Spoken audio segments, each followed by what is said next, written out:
Right. Harry Turnbull from Hawick, welcome to Talk Badminton. How are you doing? Yes. Hello, Martin. Thanks for inviting me along. No problem at all. I'm looking forward to this. Congratulations, by the way, on this channel. You like it? Yeah, this is something that I would love to have done years ago. I had it in the back of my mind of doing one or two interviews, but never plucked enough nerve to do it. To be honest. It's just a chat. So well done. I like So it. well Thank done. you. Thank you. I know you're very successful with you. I would actually say that the videoing that you do of the Borders Badminton is the best that I know of. Frankly, I'm in every group in Scotland, and I don't know anybody that records games as religiously as Border Badminton. Do you do all of that, Harry? Yeah. I started off with an older camera that the video wasn't very good on, so I invested in a decent camera, and now I get good high definition video, which is good. How did you get into the you see the graphic of the robot arm at the beginning? How did you do that? There's a website somewhere. I can't remember what it's called, and it allows you to download introductions and stuff like that, so you can put your own images into it and so on. It's really good. And it allows, I think, for free. It allows anything for free. It allows you up to about 2 minutes, and of course these intros are only about 19 seconds long, or 20 seconds long, so you can get them teen, and they only last. They keep a record of them for maybe a week or so, and then they get deleted. But then when you download it to your computer, you've got it, and some of them I make it so that you can reuse some of them. Obviously, you can't do that with all. So sometimes I have to go onto the website and just renew it and make a fresh one. And just do it again. And do you edit? Have you a Mac or a PC, or what do you do for it? I just use the Windows Movie Maker. Wow, brilliant! And just it's the same way. These videos that I do once a year as well for looking back. I create the looking back video. On a timeline, because basically everything's on my website. I run the website for Borders Badminton Group, and also I've got a Hawick Badminton one as well. But the Borders Badminton Group timeline is all there. If you just start at the beginning of the year, you can see all the tournaments that's been played in the right order. So I tend to just make up the video the same way, and I just work my way through the season. Harry, I don't mean to be funny, but I've been in your office, right? Yeah. It isn't technical. How did you get Neither's my office in the house. How did you get into technical? Are you quite technical with the computer and stuff? Are you quite good with it all? Have you always been, or you just? Yeah. I've messed about with computers for donkey's years now. I've virtually built computers from scratch and stuff. So you just forgot. I'm not scared. I'm not really scared. You just forget. Did you just forget to take one to the office? Yes. I'm only joking, yeah. So, okay, let's get on with the questions. So, your full name, please. Harry Haworth Turnbull.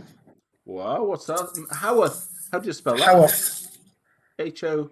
Howarth. It's surname. My mother's mum was an Isabel. So is that your gran? Is that your gran? Yeah. So on my mother's side. I see. A maiden name? No. Yeah. Yes. I see. Wow. And your age? I know you've recently retired, right? 66. Wow, that's cool. Are you enjoying your retirement? Are you keeping busy? Yeah. Working from home, so I'm not too bored. like most of us, I guess. And is your home area Hawick right enough? Is that you've always been? Yeah. I was born in Edinburgh, but what area? Did you? Where about? No, I was born in Edinburgh because at the time, my mum had to go there to be born. I had to be born in Edinburgh and then come back. I mean, I've lived in Hawick all my life. Have you? And brothers and sisters, Harry? I've got an older brother, but unfortunately he passed away last year. I'm sorry, yeah. But there's a good few years difference. He's a bit older than me. Was he? Never really into sport at all. He was more into motorbikes. Oh, really? And he wasn't into badminton or anything, no? No, he wasn't really sporty at all, to be honest. What about your family, your mum or anything like that? Or your dad into badminton? Nope, not really. Not really. Wow. And do you remember, the next question is, do you remember what age when you first played? Well, I remember playing badminton for the first time in the 5th year at the high school, and it was purely by chance. I I was hanging about. We were friends and myself. We were hanging about in between exams, waiting, just wondering what to do at the school because there was no classes or anything. And somebody suggested, why don't we just go and have a mess about and have a game of badminton for a laugh? And that was it. I just started playing badminton because of that. There was What age was that? Is that 16 nobody or encouraged me something? at all. I would be, sorry? About 16 or something, 15 or I would 16? be 15, 16, yeah, fifth year at high school. At the time of the hires, just coming up to the end of the fifth year. And I ended up playing Ernie Murray. Ernie Murray was the PE teacher at the high school at the time. And I played him. I remember playing him and I beat him at singles. I thought, Sorry, what was I his quite name? like this game. What was his name? I think his name was Ernie Murray, I think. Aaron. What's that, Aaron? Ernie. Ernie, all right. Ernie was his nickname or whatever. And you beat him? I'm going back a long time here, you know. You've got to good. make allowances. Good, I like it. No, it's good. It's amazing. So yeah, I played him at singles, and I remember I must have beat him. I think I beat him, and I thought, I quite like this game. And I said, well, where can I play this game about? Because it was never encouraged at the high school at the time when I was there. No. I think there was an English teacher who used to take an after school thing, but don't think he was a proper coach or anything. It was just a club that he ran for somebody to just come along and try. But I didn't really know about it probably until after I left the school. But I said, well, where could I play this game? And somebody suggested the old parish church, which was just opposite the high school. Another one, yeah. And it's an absolutely brilliant hall for badminton. It's a really good high ceiling. It's a single court, but the lights don't interfere, and there's plenty of room all the way around it. And it was a fantastic hall to play badminton in, a nice, good wooden floor. Was it a club, Harry? It was run by, I think, a chap called Frankie Bell. But when I started, there'd be one or two older adults, but it was mainly youngsters that were going along after school. In the evening. We played on a Tuesday night and a Friday night. I think we played for a couple of hours on the Tuesday night and 3 hours on the Friday night. Yeah. And Frankie, we used feather shells, which was quite good. Yeah. We weren't using plastic ones. Yeah. I'm trying to think that Frank Scott, the golf pro in Hawick. Yeah. He used to play badminton, and he was a lovely badminton player, fantastic badminton player. He really was good. Yeah. Great singles player. I don't know how long he'd been playing. He's slightly older than me, but not much. Right. And he was at this club. He's a good player. And was he the same age as you at school then? Were you at school with him? No, I can't remember him at school the same. It was just I met him at the club once I started going there. Going back when you used to play with Ernie Murray, how long a period of time were you talking about? Did you do it once? I can't remember. Yeah, or was it? No. It was just towards the end of the fifth year because I left school after the fifth year. So after the hires were finished, I was away from the school. So it could have been a few months, I suppose, of doing that. No, nothing like that. Or was it not? Right. Okay. I would probably just play maybe once or twice in the school, and then I was looking for somewhere to play outside the school. So you ended up with this. What was the name of the hall again? The Old Parish Church. The Old Parish Church. The Old Parish Church. Which is no distance from the school, as you say, yeah. And it was Frank Bell was a very. We used to get these feather shuttles, but for a long time after during my whole lifetime, I've always looked back at that period, and I used to think. By the end of the night, the feather shuttles. They were like just quills, and they were just going like bullets. And I'm sure he just used to give us a shuttle an hour. He probably didn't, but it felt like he did. So when you went to the parish church, two shuttles the Tuesday and 3 shuttles the Friday. How many would go to that? How many would go to that? Well, there was myself and my friends, and there was one or two others. And again, I met some youngsters from the high school that I didn't really know. There was one or two that went on to play tennis coaches. Aye. And was that? I remember their names. Did you persuade your pals to go with you when you went the first time to the parish church? Yeah. You said, "Do you fancy going?" And they went, "No, I'll come with Yes. you." Yes, yes. That's really good, isn't And it? the good thing about the church halls, obviously in Hawick, I mean, going back a few more years than that, there's obviously there was a badminton club in every church hall. Was it? But Wow. that had shrunk a lot when I started playing. A lot of the churches had stopped playing, but there was certainly this one at the old parish that we went along to. And if you weren't playing, there was only the single court. There would be a dozen or so, youngsters, a couple of adults, and if you weren't playing, the lesser hall, you would play table tennis or sit and play pontoon. Was it a junior club then? It wasn't really. No, it wasn't really. It's just. I think most of the people that I was playing with would be maybe 16. Aye, for sure. 16 or older. And were you considered to be the best, or who was the best? Do you remember? Well, Frankie. Was he? Yeah. Yeah. We used to play obviously because there was only the single court. We used to play doubles mainly, but towards the end of the night, if people were drifting away, I would try and have a game of singles with Frankie Scott, and he would beat you. It took me a long time before I managed to beat him. Really? It took me a long. How has he got good? Do you think? I have no idea. I'm not really sure. Don't know. I don't know how long he'd been playing.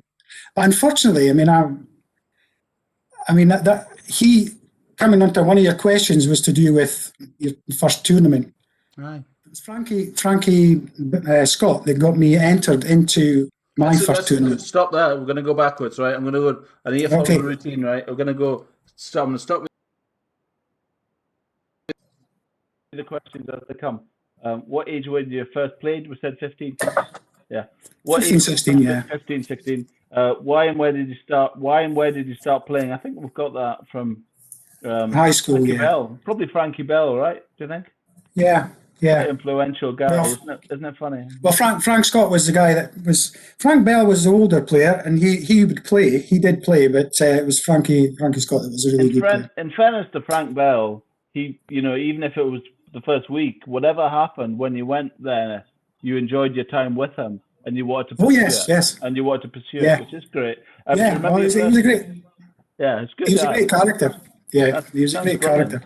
I think it's critical to have people like that, Just definitely. that one person just to make you think, God, I really like this. That's all it takes is one person. It could be once you meet the guy and he could go and teach you, and then you go and find another club, and then that's you for your life. It's amazing. Sorry, you remember your first ever racket? First ever racket. Well, the first one I can remember actually playing with on a regular basis was the Carlton 3.7X. Yeah, nice. I just loved it. But who was it? Stuart Bell that was mentioning the 3.7X, or was it? Yeah, it was me. It's probably me. I had the 3.7X as well. I had the straight bevel. That made it very flexy. Didn't. Yeah. Well, I've got a wee story about that one. Go on. When the handicap tournaments that they used to run in Selkirk, I think John Henry mentioned one. Mm-hmm. Well, that was an annual event. And I think that one that he played in was probably the mid-80s. It could be 85, 84, 85. Wow. I think. And I used to play in them as well eventually. And I remember playing one day with a 3.7X. I can't remember who I was playing with. It was a game of doubles. And I went for a smash. And the thing just snapped. And the head flew up, hit the ceiling, and bounced on the other side of the court, just missing the opponents on the other side. So yeah, they definitely did snort. I think they rusted because of the sweat and the handle. I think the metal used to rust. And it would give eventually. And I think I broke a couple like that while I was playing. They just snapped off. What was I remember was the head shape change. That's what I remember. The head shape change. That's what I like. But I got somebody, Linda Wright, who's coming to our club that I play at now. She actually presented me with another two of these, and they was like mint condition, hardly been used. I thought, I've got them lying about somewhere, but I played with one about 3 years ago, and it just about broke my wrist. They're so heavy. Yeah. So I remember them so well. When you first ever club, so what was the first club? Well, the first club was the old parish. Aye.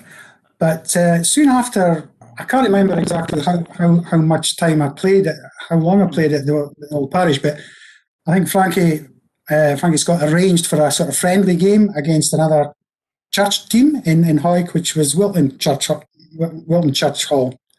Wilton Badminton Club. And in Wilton, I'd never been in the hall before, and it has 2 courts, but they weren't full-size courts, squeezed in. It's not as bad as it sounds.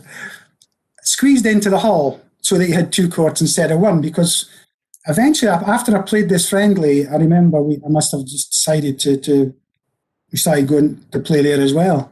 Yeah. And we played there on a Monday night and a Friday night as well. So were they do you think they were just singles courts then, without the sides for doubles? They were slightly bigger than singles courts, but not full width. So they didn't have the tram lines up the side. No, that's right. I actually saw. I don't know if you watched any of on the TV nowadays. They have singles only in the league. They had singles only sections, and they actually had badminton courts that were only singles courts. They didn't have the tram lines. No, they were purely for singles, right? Yeah, they were marked as singles courts, but they were slightly wider for playing doubles. No. But it was very tight. The wall, and there was columns. The arches of the church hall. You had to watch. You didn't wrap your rackets around. What was the name of the hall? Did you say, Harry? That was Wilton Church Hall. Was it Wilton? Wilton. Oh, I know that, over the river. Yeah, so I started playing there, and I've been there ever since. Cool. So do you remember the first shuttles? I think you've covered that. The shuttles. There were feather shuttles, but no, I have no idea what they were. When you played with Frank Scott, was there feathers there as well, or what did you do with that? Yeah, we were playing with feather shuttles. And do you remember, the next question was coaching? Did you ever get official coaching? Never. I've never been coached in my life. Have you not? No. Nobody's just learned it. Just winged it. Just learned as I went along. No, I mean, I got the basic rules. Obviously, when I went to the Old Parish, I'd get the basic rules explained and so on, and that was it. You just go on with it. And did you feel that Frank Scott had that coaching? I'm trying to remember. I can't honestly remember if Frank Scott might have been on the Borders Badminton Group Committee. Oh, really? I'm not sure. I think he might have been, but it would be towards the end of his time on that committee, I would think, because he entered when I was at the Old Parish. He entered me and a guy called Keith Law in the doubles in this handicap tournament that John Henry was on about. Yes. But the tournament we played in, I can't remember. We played. I can't remember exactly the year, but that was the first. I mean, I'll be 16. I'll be 16. What would that be? In the 70s, anyway. It was in the 70s. No. So in the 70s, he entered us in the handicap tournament in Selkirk, and good old Frankie Scott got us a handicap of +10. And I think John Henry mentioned Murray Cleghorn. Yes. Murray Cleghorn had a sports shop in Selkirk. All right. Well. As you're going down into Selkirk, he was more or less right opposite as you're going in. And he was a really good player. I can't remember the handicap he was off, but we played him in the final. And we only just won of +10. But then he was a seasoned player. And we were just young teenagers playing in the first tournament. And we won probably something like, we were playing to 15 points in those days in best of 3. So it was like 13 or something. 5 points to win. Yeah, he had 5 points to win, and we only just made it. I think we were presented with a medal in a little stand. That was a prize. Right. And it's my favourite one. You still got it? Have you still got it? Oh yeah, I've still got it in a box somewhere. Yeah, they're all in boxes. So. You need to post a picture. Post a picture for me, would you? That'd be good. On the picture. Yeah. On the page. Yeah. Well, let's jump on with the questions because the 20 minutes nearly 20 minutes. Yeah. Would you believe that? What was your? Right? I know. I love it though. What's your most successful event? Yeah. Successful event? Well, this is grown up. I'm not talking about now, right?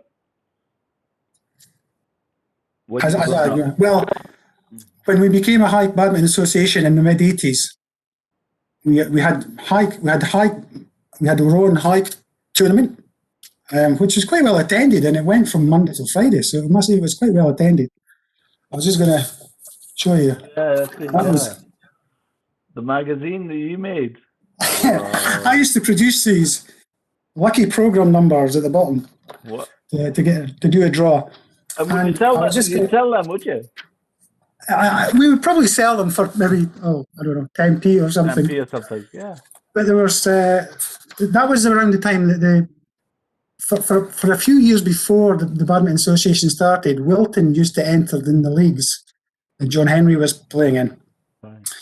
And we would quite often get through and win the second division, get promoted to the first division, and then go straight back, lose all the games in the first division and go straight back down again.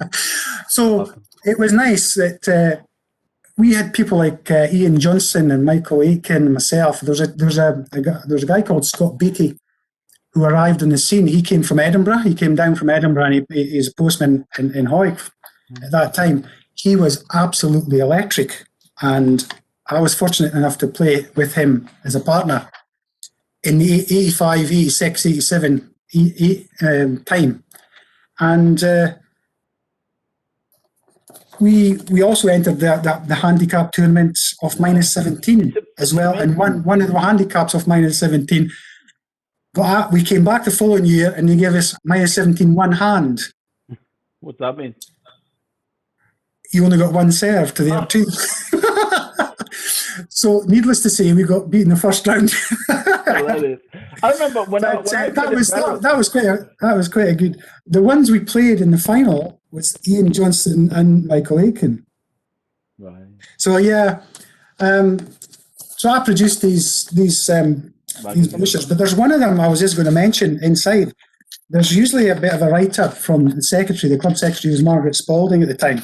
Mm-hmm. Margaret Spalding was another one, along with likes of Alan Bailey, Bill Murty, Charlie McCready. I was talking to John Henry coaching. Was Alan Bailey an architect? I was talking to John Henry. Yeah, I'll sort that for you. Alan Bailey was a QS. The one you're thinking about that's about 7 foot tall. Yeah. He's a QS. Yes, he's not a badminton player. The one that John Henry's on about is Alan Bailey. He was a paramedic. Right. Okay. And again, I'm afraid he sadly died. Yeah, it's a shame. Back to the question. I don't want to run out of time here, so I need to come on. That's some of the questions. Can I just mention this thing? Go on. Yeah, one thing before we go on.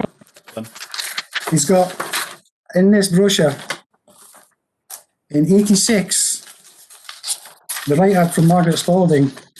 It mentions the introduction of coaching sessions in some of the local primary schools this year has proved a great success, along with the added bonus of seeing Scotland's top players competing in the recent international held in Hawick High School. Wow! That was. I can't remember much about it other than it was against Ireland, and they put a mat. They put a mat out in the school hall, and Dan Travers and Billy Gilliland was playing in the gents. Can't remember much of the other team, to be honest, but Scotland won the match. But it was really brilliant watching it. Maybe Dan Travers will sort that out. I interviewed Aileen yesterday, so maybe he'll watch this and sort that. See if he remembers. We had Dan Travers coaching some of the youngsters in Erleston a year ago, a couple of years ago. Right, I remember that. So on the question, video as well. Most successful event was it singles, doubles, or mixed, Hardy? Doubles, singles. Singles, I love playing singles, but I'm just not. I could never keep the fitness up. So I love playing singles, but it was mainly mixed and gents doubles. I love them both. And your main competition growing up, was that Frank Scott? Growing up, no, I was in the border. When I started playing the border league matches, and then you were playing all the different towns and different players. Who was your most? I guess the question is really aimed at somebody that drove you to be better, like on a week-to-week basis. Frankie Scott initially drove me to. That's good. Yeah. I was determined to try and beat him, obviously, and it took me a heck of a long time. I think in Badminton there is always somebody. Yeah. Yeah, you need to improve. You need to aim for somebody. Definitely. So moving on to current time. So what club do you play in now, and how often do you play? Present, obviously, without COVID. When do you play? Yeah, well, up until lockdown, I play at Wilton. I've played at Wilton all my life. It started off when I first started there. It was 2 nights, and it was a Monday and a Friday, I think.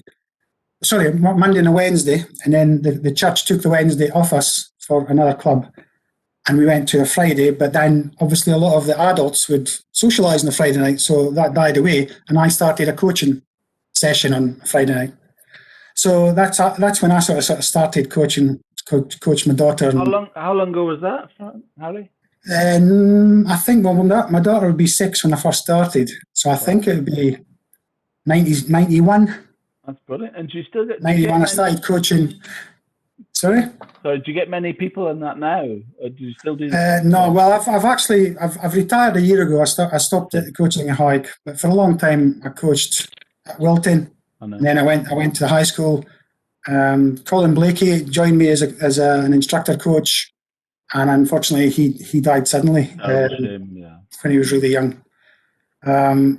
He would have been the future for high badminton, and there's no really anybody to take on that mantle now. And your daughter, has she any inclination? Has your daughter got any inclination to take it to be? Well, she's assisted me in recent years. She's assisted me in the last couple of years, but she's not really interested though. She's not willing enough to take a session on her own and so on.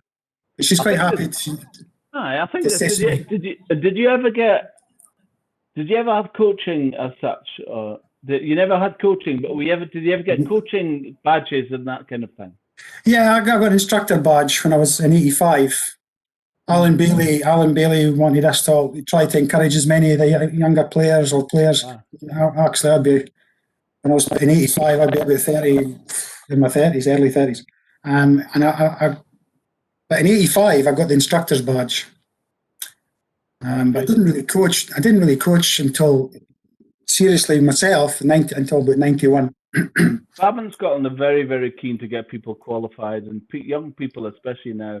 They like to see, it's the same, but they like to see, I don't know what it is. Is it a Wizard of Oz thing? They like to see certificates and that kind of thing, where, that people like to feel that, just doing and volunteering is good, but, sometimes that idea that you're kind of getting anything or something for it. I know Badminton Scotland are really, really keen on getting people qualified to be coached, especially nowadays, I suppose, with disclosure and all that stuff. You've got to be qualified now, don't you, for all that?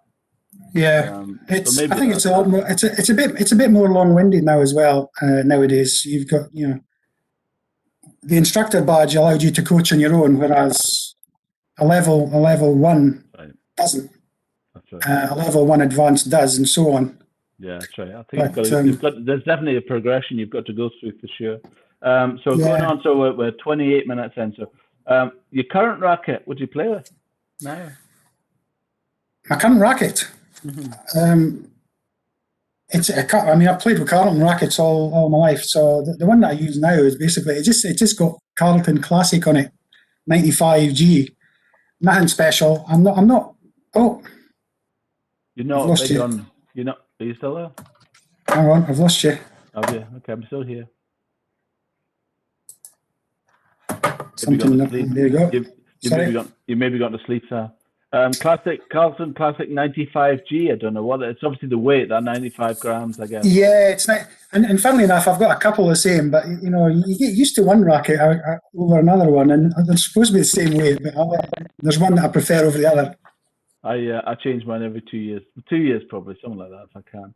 Yeah, I've got other Carlton rackets, but there's other people have used them more often than I have. I tend to use the racket I use has been restrung and restrung and restrung. So until it breaks, I'm going to keep playing with it. You're going to keep on going. What about restrings? Do you get that done, and who does that? There's a chap. What's his name? Cowan. Is it Cowan in Hawick? There's a chap in Hawick.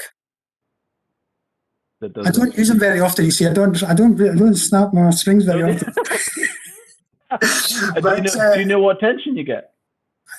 No, I usually just tell them to make it as tight as possible. So it'd be in excess of 26 pounds, I would think. Would it? Something like that? Well, if you don't break them very often, it cannot be that. Must be looser than that. No, they're quite. I like a nicely tight strung racket.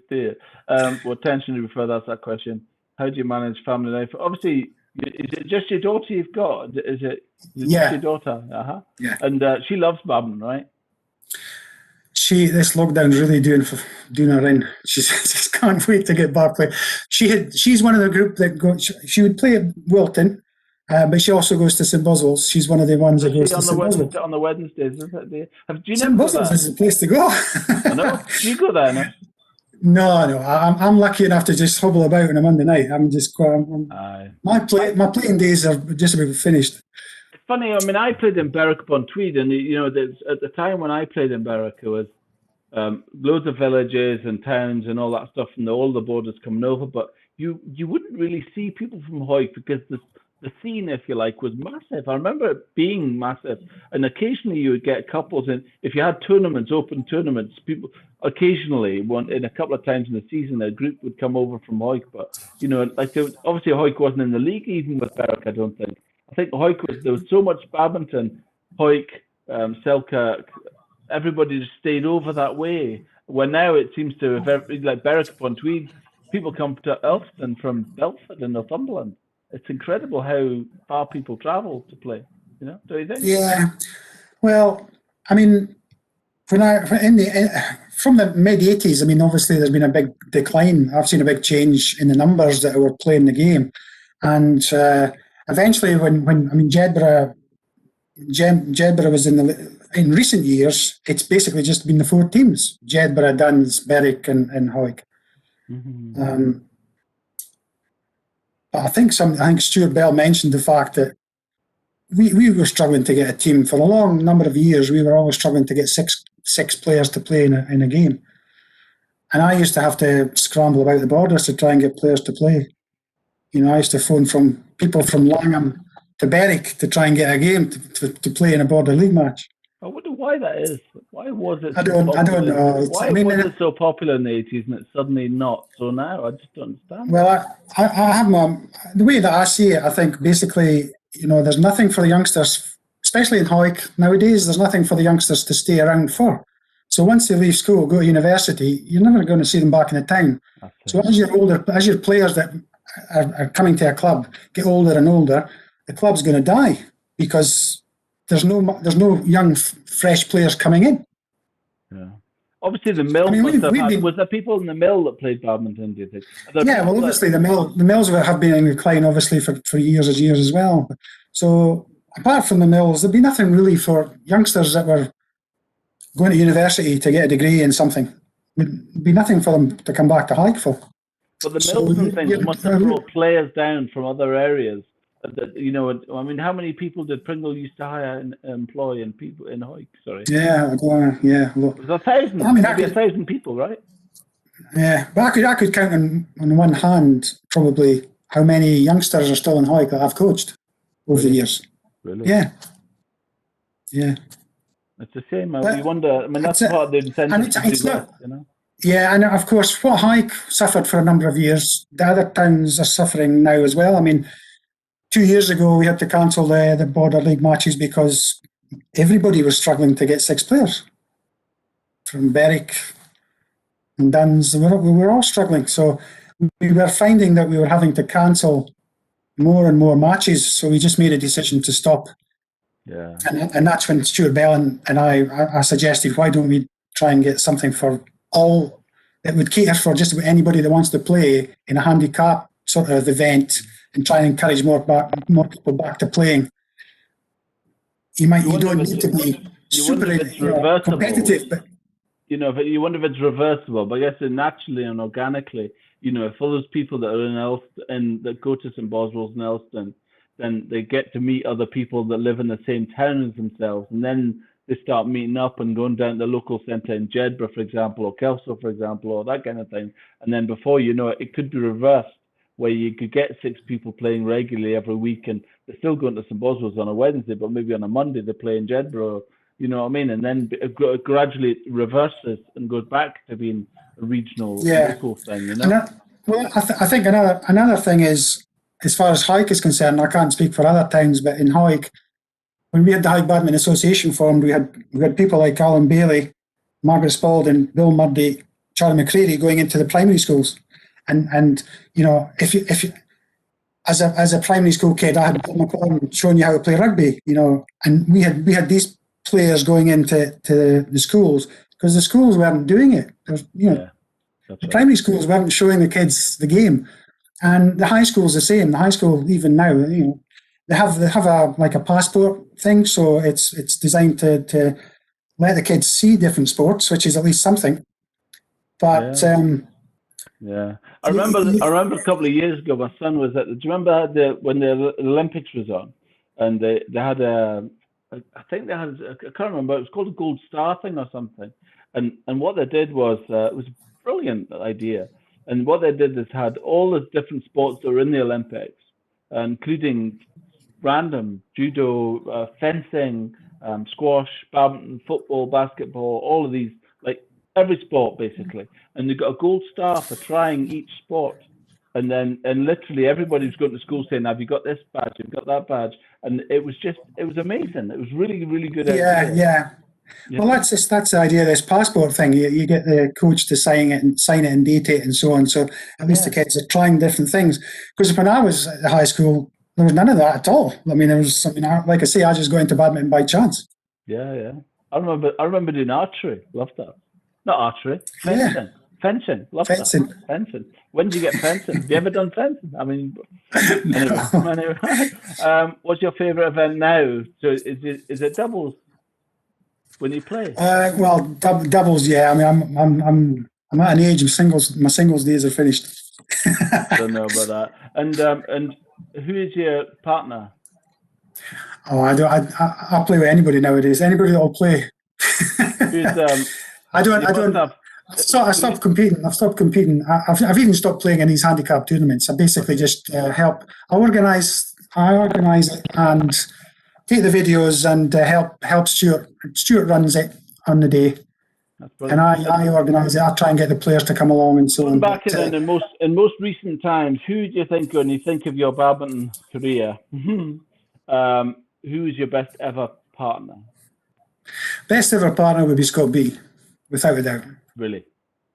He was just so fast. Was it? Ian Johnson was a really good player, but he used to beat Ian Johnson in the singles in Hawick. Ian Johnson in an open. Johnson's the umpire, right? Yeah. That's good. Yeah. Didn't even Yeah, Ian Johnson. I mean, our first when we had the fight, we had 6 teams for 2 or 3 years running. What in Hawick? Scott, myself, and Ian Johnson was the 3 giants. It was a good side, but wow, things change.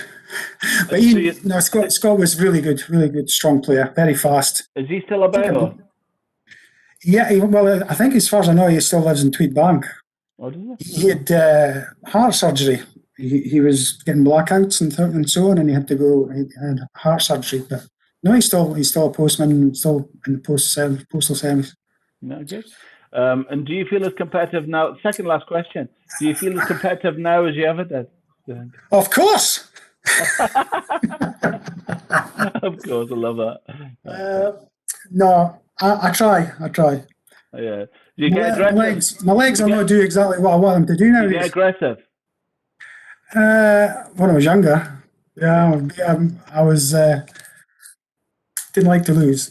Do you walk off the court and kind of grate your teeth and not speak to anybody? No. I do. Be annoyed for 5 seconds. So the last. I've always played fair. I've always played fair and square. And when I've coached, I've always made sure that anybody I coach plays fair and square. You're just cheating yourself, aren't you? I think when you cheat. What is it about badminton? The last question is: what is it about? You've all the different sports that you could play. What do you think about badminton as a sport? Well, I think it's apart from being a really good game to play, it's got power, finesse, speed, agility. Basically, you make lots of friends, new friends, meet lots of people, and there's usually a social event at the end of the season to look forward to. So, what else could you ask for? It's just a great game to play. Thank you very much. And I would recommend it to anybody. Well, one last thing, you've got. It's also any. Sorry. I was just. And also, it's for any age and any ability. Agreed. Which is perfect. Yeah, which is what I'll still try here, Sean. I absolutely agree. And if we can get more and more people together to play it, especially across the borders, the better. The people are still there. They're just hiding in their front rooms. And maybe watching things like this will just get them back. And even if you remember some names from this and you share this about, people might start look at it and say, do you know what? I used to love badminton. Martin, do you not think I've tried a lot over the years for people in Hawick to drag them back? I've survived. I've managed one or two. Linda Wright, she came back playing. And all I've managed credit one or to you, two. you do a great job. Michael Aitken comes back to the club. He comes back to the club on Monday night. So we've got one or two the older players coming back. That's good. But no, I've been at everybody. I played with the lady partner I played with was Rona Kovo. She was a really strong player. She could put a shuttle and a sixpence anywhere in the court. She was really good to play with. Mixed doubles. Very strong player. Do you think it's part of it is that I think Hawick's a long way away from. Like when I remember, lastly, I remember the league being in Kelso, and I think Hawick and Kelso is a long way. That's committing somebody let alone Berwick-upon-Tweed. If you had somebody from Hawick to go to a league match in Berwick-upon-Tweed or even Kelso, it feels like a long way away. I think maybe not Kelso so much, but Berwick-upon-Tweed, I know the roads pretty well. It's a long way to go, right? Yeah. Well, the border in my lifetime so far, the league started in Selkirk when I started playing the Borders League matches. Were in. When you went to Kelso, the old school hall in Kelso, which was a terrible floor. It had tiles. You still there? Because everybody was slipping and sliding. And then Ellison's a great hall. And Ellison's relatively central. I think sorry, I lost you there. My headphones went to sleep. Sorry, you were saying I missed that. Don't worry, I'll play it back. It's fine. It's okay. No, I think it's a long way. From. But so the league was in Selkirk, and that. Yeah, the league was in Selkirk initially, and I went to Kelso for a while, for a few years, but it was a terrible floor. Ended up cancelling a match because of slippy conditions. And then I went to Ellison. Ellison's a great floor, great hall. Is that hall you play in, that Wilton Hall? Is that the best in Hawick for badminton? Well, it's about the only one that's been. There's an over 50 club, but it's just purely a social club. Still at the old parish, funnily enough. And is there no sports centre with badminton court? Just the school. The school hall has 3 courts in it. The school will be there. The school hall. And yeah. Why don't you play in them? I don't know. Probably price, cost. I don't know. Yeah, that'd be a good More hall, expensive. right? Would that be the best hall? It'd be the best. Yeah, it'd be the best hall. Yeah, that'd be. But it's probably more expensive to hire and so on. I think people would maybe the general public would prefer to something like that than I think it's kind of hidden away. People would probably inquire about, but if you walked into a sports centre and said it's a badminton club, and they said no, there isn't one, everybody would just go right then, and then that'd be that kind of thing where maybe. Yeah.